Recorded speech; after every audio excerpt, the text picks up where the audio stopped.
welcome to Fearless but Clueless. Okay, let's take this again. Hi, good people, welcome back. Hi. What is he talking to? She's not talking to She's you. not talking to you, fine. Sorry. Maybe it's Let's do it. Hi everybody, this is Intentional Parenting and No, don't say intentional under. This is present but clueless. okay. Hey, what's up everybody? This is Intentional. Let's take it again. Hi guys, welcome back to Present but Clueless with us, Judah Domino, Rose Keegan over there, and Zuze and me, Paulette. Welcome guys. Wow. Yeah. I wanted to introduce myself, but still. No, also don't I like see it. you always being That is a good introduction. Well done. really. Well done. Okay. Good job. Good job. Today, we're going to discuss something that is close to my heart. We're going to discuss about emotions. Let's just have a conversation about emotions. And let me ask, how are you guys doing? Apart from it being cold, I'm doing okay. You know, we're chilling. We're doing sour. Don't look convinced. You're doing okay. I'm chilling, you know. Like, I'm doing okay. no, I'm not. How you doing? I'm doing great. You know what I'm saying? I'm You're doing just, great. I'm just chilling. And Like Paulette, this season. I'm just chilling. You're I'm doing chilling. great. Yeah, I think okay. But I'm good. I'm just really cold, man. Is this July or September? wear a sweater to be warm. Yes. I'll get one. And Zuze, how are you doing? Well, I'm doing great. Just to answer the question. If you ask me more, I'll tell you more. But wait, what? If you're asking me, Why are you all saying you're doing great? yeah? Why are you all saying you're doing great? I just said I'm doing great, but then everyone else said Yeah, picked it they're up. doing great. Yeah. Because Yeah. you're fine. Cause I would just want to respond to the greeting. Yeah. That's what people do. We respond to the greeting so that we move on. Yeah. Most of the times when you ask people how they're doing, they're just gonna tell you they're fine. Yeah. It's usual for everyone to say they're fine. But do you think they're actually fine? Do you think they're actually doing great? So then you mean it's more like the duck? They look nice on top, but then underneath they're just No. struggling I and mean, you can't just ask a trying to- person and they start telling you all their problems. Yeah. You know, sometimes people who are asking, they're not asking because they're just trying to be polite. They're not really asking because they want to know how you are. Unless you emphasize, like, okay, how are you really? That's when maybe I can start saying. But this is we are friends. Start. If I ask you how you're doing, it's nice for you to be like, yo, you know what, I'm not fine. Then it's up to me to dig further or just to leave you. Yeah, I like that point. What about your friend? I ask you, how are you doing as a friend? What is the question? The answer should be, it will be automatically, I'm doing fine, I'm okay. Yeah. But we are cultured that way to say a greeting is a polite way of starting a conversation. Even if she's a friend, like you think about it that way. Say they're just greeting me because you know it's a feel polite like- thing to do in the society. Yeah, because every time when you say hi, it always has to be followed with how you doing? And then they'll be like, good. I'm also good. So they go straight to the point. business. Yeah. That's how we are though. Yeah. Even if Yeah. it's my friend, I'm just gonna be, it's you're good. You're good? Ah, cool. Okay. So Unless my friend comes and asks me, yo, how are you doing? How have you been really? Like honestly, like he really wants to hear what you know I'm feeling inside, then I can be able to tell them, hey, but there was this situation that made me feel this way, blah blah blah blah. Blah. But if you're just asking me like in passing, then I'll just give you fine or I'm good. But don't you think also, it also depends on the tone. How are you doing? You're sure you're fine? As opposed to, how are you doing? Fine. Okay, you're sure you're fine? Whether you're a friend or not, don't you think so? It also depends yeah, it depends on the tone. on the tone. Yeah. Yeah. And you know what? Growing up, and Judah, you always during our days, Yeah. we had no idea what this question of how you doing wasn't there. Yeah. I can't remember when my parents ever asked me how are you doing. Yeah, and Why would they ask you? Sit there. I think it's important for parents to ask their children But they say good how morning. they're doing. What do you mean? Good They morning. say good is not morning? how you doing. Even good morning, was it there? It was wake up. Yeah, you need to do this. You need to do this and this. Why have you overslept? Yeah. Yeah. Okay. Or they ask you, why's your face like that? Why have you frowned? Why are you smiling? Why are you laughing? Why are you crying? Yeah. Yeah. There was no actually real how are you? It wasn't there. Yeah. And I don't know how that is during when we were brought up, those feelings, those emotions were not really brought up in the surface. In fact, there was a notion that your problems or issues or emotions were kept within the family. You could not discuss problems with other people. And if your mom or your parent here, you've gone to a neighbor and talked about anything, House, yeah. it was like you're tarnishing the name of the family. Yeah. So how is it? I mean, just that. Just even before you touch on the dark, how is it the same nowadays? For me, it's different, I think. Let me speak for me and my relationship with my mom. Because I think the reason why I can be frank with my mom and be emotional, like show her my emotions, is because she also does with me. Like if she's sad, she's gonna come and share.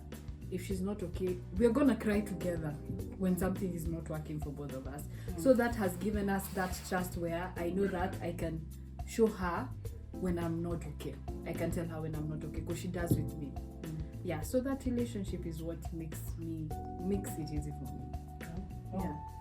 I guess for myself, because I'm not with my biological mom, she calls me whenever I call her or she calls me. She's like, "How are you doing? Like, are you doing okay?" But then I don't think growing up with her in the house, I don't know if she would ask me how I'm doing. Because when I wake up, like when I went back home, I wake up, she's like, "Oh, there's food, or what do you want to eat?" Like we just move straight to she caring for me in terms of what I want to eat, am I going out today and stuff like that, rather than how are you doing and all those, trying to see my emotions and where they lie. Yeah. I mean, like the foundation was we didn't have family time. It was only when we got together when we were eating, dinner and stuff. So we didn't have that time of catching up and asking each other how you're doing and stuff. So I didn't have that to express. I would express it better to my friends than my own family. Yeah. Also, I'm also with Zuzi. It was more of expressing more to your peers and to your friends more than to the family. Yeah. Yeah. In fact, crying, especially now, maybe Judah. Yeah. What is crying? I mean, were you ever told men should not cry? Yeah. Men should not express their Everyone- emotions. I even wanted to say it in so there's the Ashanti kingdom, their language called Tree. They say men don't cry. And that's something I grew up with, like you grew up hearing, men don't cry. So as a man, you're seen as weak when you cry. Like you have to be, man up. Like, bottle it up and then put it in your pockets and then just put your hands in your pockets and just hold it tight and make sure you don't blow up. No matter how much it's hurting, Yeah. You don't cry. you don't cry. Yeah, but then when you're in the room or when you're alone, what you do is nobody's business. But in public you can't. So yeah. Even among your peers, among your friends, you can't express your feelings, you can't express your emotions. I don't think any of my friends have even seen me cry before. No. Give me a situation. Like, what type of situation are you talking about? Do you cry at all? That makes me cry. No, when I'm hurt and it's painful, I will cry. Which kind of That's not bodily harm. Yes. What about emotional harm? Like when you refuse to give me something that I really want. When a girl breaks your heart. I stick to you on this one. What we've realized, is even especially when a loved one has died, Oh yeah. Ooh, yeah. Yeah. That's I cried. we are told it's very common for boys to be told, especially that you should not cry. Now you're in charge of the family. You need to be strong. Yeah. Not realizing this young That is boy, even wicked. of 14, of 15 years or 16 years old, has got no idea how to become a man, how to be in charge of a family. And you're told not to cry, but you see, your loved one is dead. Isn't that now okay for that young man just to cry even in front of people? Yeah, so for me, I went on mission to Zambia after my dad passed, and whilst I was writing the eulogy or whatever they call it, the tribute for the children, I was crying, and one of my friends was there, and she just hugged me. I was like, "Don't cry, don't cry." But then, the more she said, "Don't cry," I'm like, "Wait, what am I doing? I'm crying." Like, the more I cried, because like when you're crying, you cry in your room, and then nobody sees it. And then, but when somebody tells you don't cry, that is when it feels like the walls begin to break, and then the more you cry, and it's really somewhere. So, I feel yeah, like I cried. we should normalize letting someone cry. Because I feel like even when my friends come and tell me things and they cry, me will tell you cry. Imagine it's fine. Because I feel like crying, you release a lot. And honestly, like, it's true. There is a release when you cry. It looks like he doesn't believe it. No, I'm just thinking about how you're talking about crying in your room, like going somewhere to cry Yeah. where somebody is not seeing. Even Jesus wept. Yeah. Where was he weeping? Was it Alone? in public? No? It was somewhere. When Peter denied, he went and wept. In a place that no one saw him, right? So you want us to weep in private? So you're saying what, men don't cry I'm just in saying. public? Is it for men or for everyone? No, crying. I don't know how crying in public will help you. But then you've lost her. Like, this is like now, like, for example, this is my mother. A funeral. Yeah, this is my mother. I'm seeing. Like, Yeah. I'm never gonna. So am I supposed to run somewhere and start crying For a there? funeral, I mean, like, you have to cry. Yeah. I don't think it's the same thing. So what happens is, especially in therapy, is we actually ask people, tell people it's okay to cry, because what happens is the emotions of sadness, the emotions of anger, if they're suppressed, yeah, it comes to distractions. Yeah. So when we Cry. no, when you walk with this person, we tell them, no, when you're crying, Yeah. whether it's public or not, it's important to know the meaning of your tears. Okay. Yeah, because That's something. you can cry That's something. because you're happy. Yeah. Yeah, Yeah, I do that all the time. yeah. I'm overwhelmed. And you do that in public or in Nah, he doesn't. No, like I do that. Even when I'm In praying, public. sometimes In public, he it's does that. You've seen overwhelming. him do that? No, I'm just saying. Like for real, like even when I'm praying. Yeah, when you're praying, it and gets it's- overwhelming. Yeah, and Yeah, I have sometimes. I'm being That's when I overwhelmed. I shed tears, and that's how I'll express my. express your you know, yeah. So my it's joy. coming out expression. So and when you're happy, maybe you've been gifted something or you've seen somebody has passed. Do you go and hide, No. or you cry. just tears just shed because you're Yeah. happy for The person. the person? I mean, I'm asking especially this to For the to people, for me, I don't cry when I'm happy. I dance, I run around. So there was a time I cried, but then it was still in my room. So someone gifted me, and then I was like, "Yo, I'm super happy." And then when I went to my room, it just hits me, like the magnitude of what they've done for me, and I started crying. Like I cried. So how would you define that tear? It's tears of what? Thanksgiving or gratitude or joy. Like, Yeah. but sometimes I feel like crying and I don't understand why. Sometimes I just want to. It's like I just want to cry. I don't understand. Really? Yes. But yeah, it happens. Yeah. And Rose, as you're saying about how men are not supposed to cry, or that's how they believed. I feel like with girls, since all this girl-child empowerment, that has also brought in that girls should not, like, especially in front of a man, they will tell you you're not supposed to cry in front of a man. For real? Yeah, you're showing weakness. You do not, like, I've heard that being said. You cannot cry in front of a man. You cannot cry in front of people. It's a sign of weakness. Yeah, just not for you. As in, they're gonna think that you're vulnerable, that you're, as in, they're just gonna think some type of way with you. Yeah. That was very common. Even when growing up, we were told don't cry. If you cry, people will think you're weak or you've actually not dealt with your issues. You need to deal with your issues separately and come separate. So you end up having two sets of people. And that's why when we go back to the question of how are you? How are you really you? And the question and what you brought up is the duck. Remember when the analogy of the duck? Yeah. When a duck is in the water, you know it's pedaling, but you can't see the work at its back. And those are the emotions that parents or we need to bring up to the surface in a safe space. I think also a safe space is very important. What do you think? Yeah. Expressing our emotions in a safe space. Like I said, for me, when I was growing up, family time was when we were eating, like on the dinner table.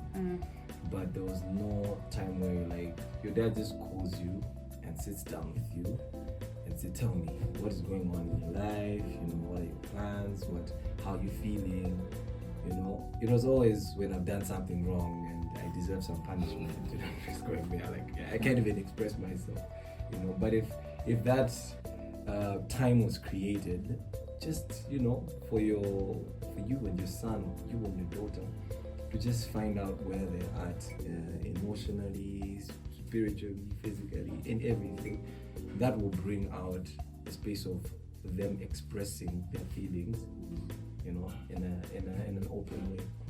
I think for parents, if you have built a relationship with your kid, they will come and it will be so easy. So the relationship is based on trust. So I know that you're my point of reference. When things go wrong, you're the first person I think of and I call. Like even right now when I'm an adult, if something goes wrong here, the first person I will call is my mom. No one else. And I'll be like, this and this is not working, this and this is not working. But it's because of the relationship we build and the trust that I have in her. Knowing that no matter what I tell her, even if we cannot solve it, she's gonna be there for me. And if it's something that she knows it's a shaming to me, she's not even gonna share with anyone. You see? So even parents make that thing of, now let me call your uncles, let's sit and sort your issue. I came to you in confidence, but now you've decided, because you cannot solve it, let's call the village. And I'm like, I feel like a problem. that is big, because and it has brought up to this point of what do parents need to do to avoid hurting their children, especially when they're dealing with the child's emotions. And number one and is being defensive as a parent. In terms of I've come to you as a child with a problem and you're defensive, and the defensiveness is what most parents do. You can't do it. What do you mean you can't do it? Everyone else is doing it. Can't you see so and so did it? Or growing up, I did it. Why can't you not do it? And this little boy is hurting, he's confused, he's pedaling down, and he's out there, you're seeing, he's struggling to do it, but he can't do it. What do you think? How would you? Sometimes it's the assumption of I've given my kids everything. I don't expect them to be sad, or I don't expect them to be mad. You just dismiss everything because you feel like whatever you've given them is making up for their feelings, So get to understand, I know you have a PlayStation, I know you have all these things that I've given you, but how you did, because there's some other issues, Maybe it's a girl out there who's messing the kid up, I feel like that's where parents miss out. Because you see, like, you can have this friend who hurt your feelings, but you won't tell your parent. Your parent thinks that, okay, it's fine. But even kids go through a lot. Maybe they fell out with a friend. Maybe they're even being bullied. Yeah. But they're not coming to you. So your kid has issues, like even self-esteem issues, because they didn't have anyone to go tell. And not to add on what you're saying, Paulette, even when maybe they're being sexually abused, Yeah. yeah, and you're still insisting on them going to this uncle, to Yeah. this auntie, yeah, because you're not seeing the underlying emotions that this child is bringing out. Yeah. And the other thing, apart from defense, is a lot of criticism. You're weak. You're not smart.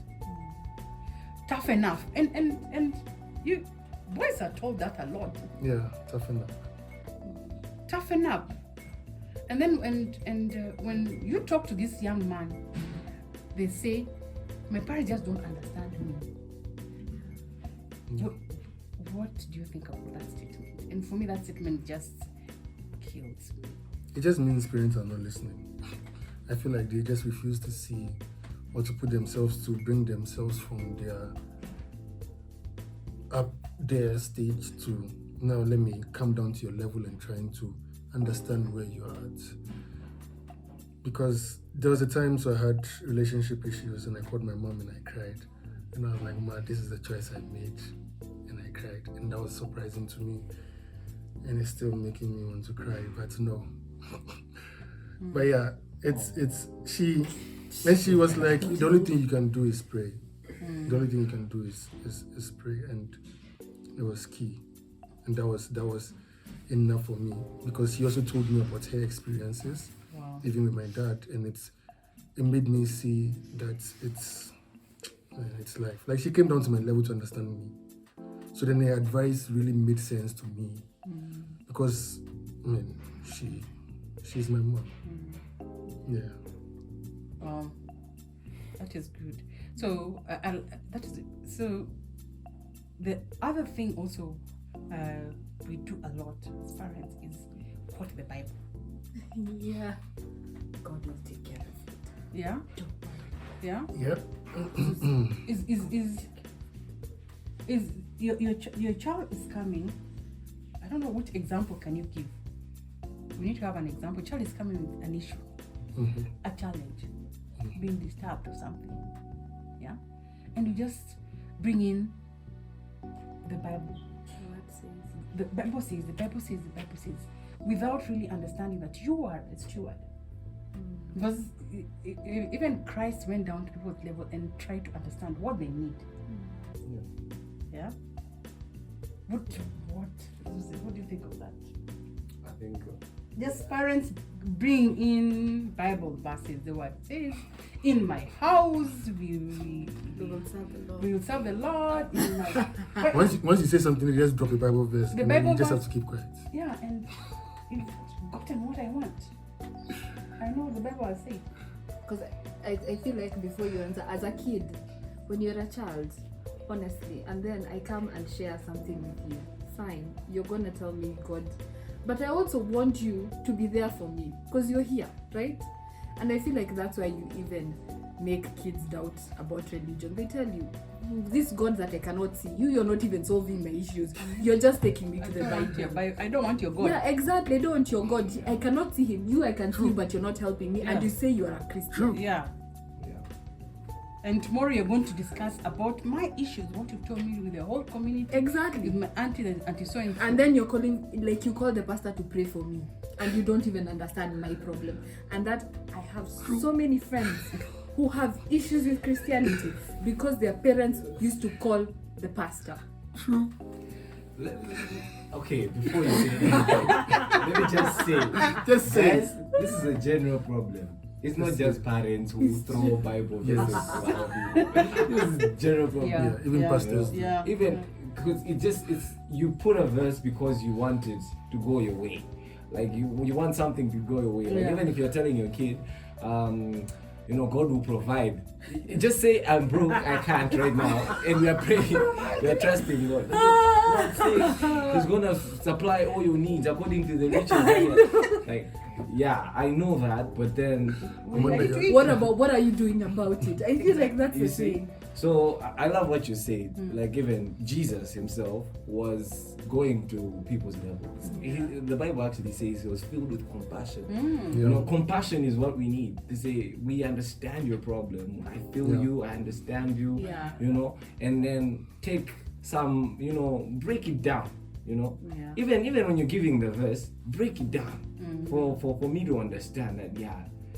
Really, God loves me, Yeah, break it down for me to my level. But if you just put it like, this is what the verse says, you deal with it. Sometimes those kids don't believe that much, like their faith is not on that level. Yeah, and I feel like the only way the Bible verse, the only way we say the words in the Bible are living, the only way they can come to life is when we share what the verse has done in our lives. But then if we don't share and we just share the verse, then it's just words. It But can once be you a share your verse story fight. with it, then it makes the Bible verse make sense. Yeah, can be a verse fight. You're telling your dad, I want this thing, and says God will provide, and then you're asking your dad, Obey your parents. How come he didn't provide for you when you needed that rent? So they're like, what's going on? Not even that. How come he does not provide for you to provide for me? Yeah. Because I they don't feel want to like be the thing is, They you should see, like then you said that when you talked to your mom about the problem with girls, she shared a girl. girls. Story. Oh, with a girl. I'm sorry. Oh, no, no, what? with Like a girl. So she shared her story.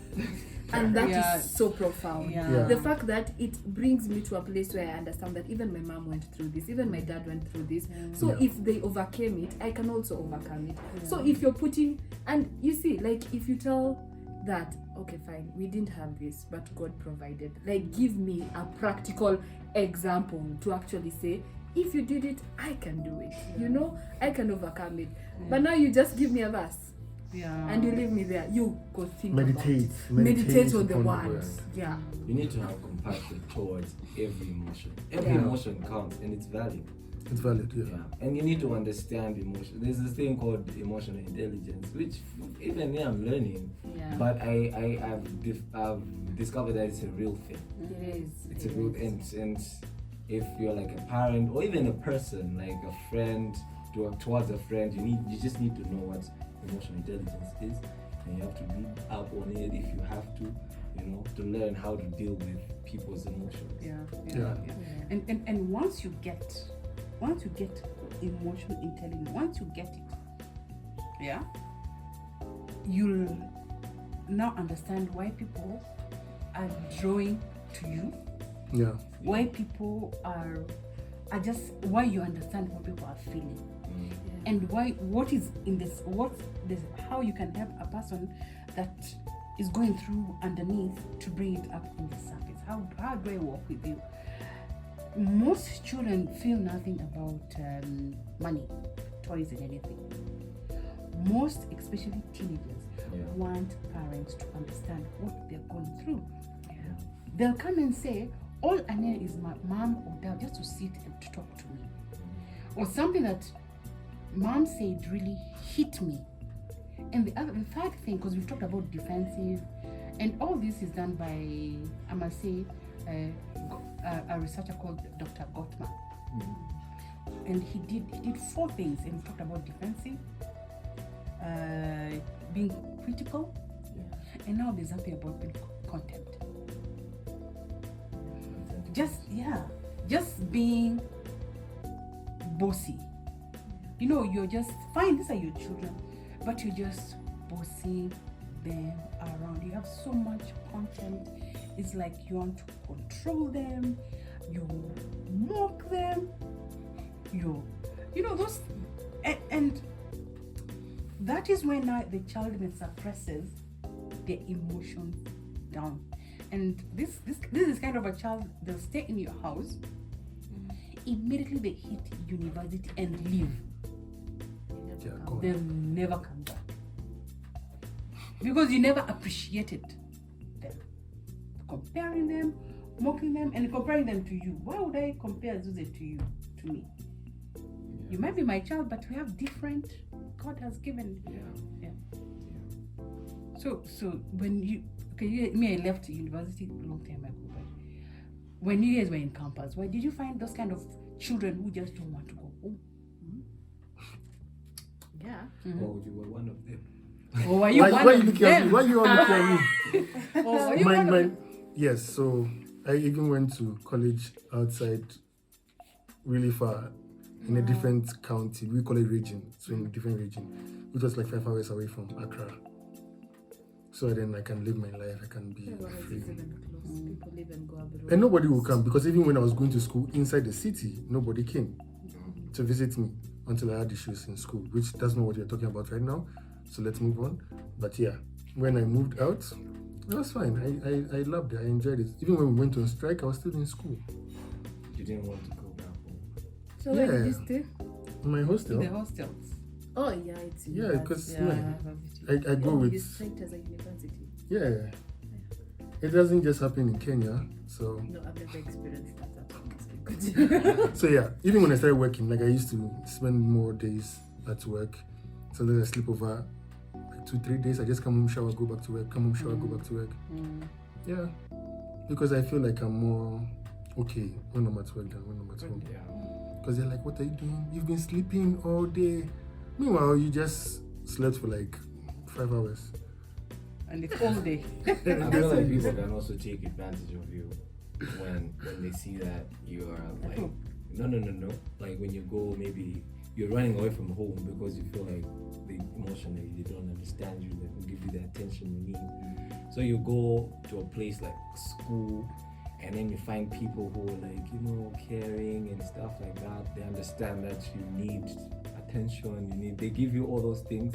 You end up giving yourself to them. That's why sponsors come in now. Exactly. So it's both, you can be vulnerable as a man as well, it's not just girls. Yeah. It's a man. How do you know? No, I'm just saying. Okay. We are just saying. No, for me, though I didn't get that thing from, let's say, maybe my parents, but then it was my grandmother. We in our culture, we grow up in an extended family and stuff. So you have all these people around you. So if you can't communicate your emotions to one person, you eventually go to someone else. Because people just don't go out of the family without trying someone. If the mother is not listening, they'll go to some aunt over there. That is easygoing and Yeah, I don't know about that. And then There's when the whole family denies you, that's when you go out. There is always that. There's that, and I like that. And this is where we need to come back. We need to be the village. We need to come back and be the village. Where, and I also grew up in that kind of environment where if mom or dad doesn't understand me, there's always an uncle, there's an aunt, there's a grandmother, there's somebody around who to understand. You have so much in common. I don't know what these millennials are I doing. know. Did you just call us millennials and you're younger?